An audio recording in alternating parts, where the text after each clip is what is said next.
കേരളത്തിലെ ഏറ്റവും പ്രസിദ്ധമായ ശിവക്ഷേത്രങ്ങളിലൊന്നാണ് തൃപ്പങ്ങോട് ശിവക്ഷേത്രം. കാലസംഹാരമൂർത്തി സങ്കല്പത്തിൽ പടിഞ്ഞാറോട്ട് ദർശനമായാണ് ഭഗവാൻ ഇവിടെ വാണരുളുന്നത്. പുരാണ കഥകളുമായി ബന്ധപ്പെട്ട ഈ ക്ഷേത്രം മലപ്പുറം ജില്ലയിൽ തിരൂർ താലൂക്കിൽ തൃപ്പങ്ങോട് ഗ്രാമപഞ്ചായത്തിൽ സ്ഥിതി ചെയ്യുന്നു. പരശുരാമൻ സ്ഥാപിച്ചു എന്ന് വിശ്വസിക്കപ്പെടുന്ന 108 ശിവാലയങ്ങളിൽ ഒന്നാണ് ഈ ക്ഷേത്രം. ക്ഷേത്രാനുബന്ധമായിട്ടുള്ള ഐതിഹ്യ കഥകൾ ഇങ്ങനെയാണ് പറയുന്നത്. പണ്ട് ഈ ക്ഷേത്രത്തിനടുത്ത് താമസിച്ചിരുന്ന താപസ ശ്രേഷ്ഠനായ മൃഗണ്ടു മഹർഷിയും പത്നി മദ്രുവതിയും വിവാഹം കഴിഞ്ഞ് ഏറെക്കാലം കഴിഞ്ഞിട്ടും സന്താന സൗഭാഗ്യമുണ്ടായില്ല. ഇതിൽ ദുഃഖിതരായ അവർ ശിവനെ ഭജിച്ച് തപസ് ചെയ്യാൻ തുടങ്ങി.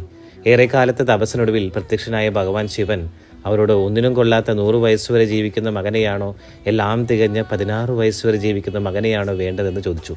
ഈ ചോദ്യം ഇരുവരെയും ദുഃഖിതരാക്കി. എങ്കിലും ഒന്നിനും കൊള്ളാതെ ദീർഘായുസ്സായിരിക്കുന്നതിനും നല്ലത് തികഞ്ഞ അല്പായുസ്സായിരിക്കുന്നതാണ് എന്നറിയാവുന്ന ഇവർ രണ്ടാമത്തെ മകനെ തിരഞ്ഞെടുത്തു. അങ്ങനെ അവർക്ക് ജനിച്ച മകനാണ് മാർക്കണ്ഡേയൻ. ഒടുവിൽ മാർക്കണ്ഡേയന്റെ 16ാം പിറന്നാളും കഴിഞ്ഞു. മാർക്കണ്ഡേയന്റെ ആയുസ്സിന്റെ അന്ത്യമടുത്ത വിവരമറിഞ്ഞ് കാലൻ പോത്തിന്റെ പുറത്തേറി പുറപ്പെട്ടു. കാലന്റെ വരവ് കണ്ട മാർക്കണ്ഡേയൻ എങ്ങനെയോ ഓടി തൃപ്പങ്ങോട് ക്ഷേത്രനടയിലെത്തിയപ്പോൾ ഒരു കൂറ്റൻ പേരാൽമരം വഴി തടസ്സമായിരിക്കുന്നത് കണ്ടു നിന്നു.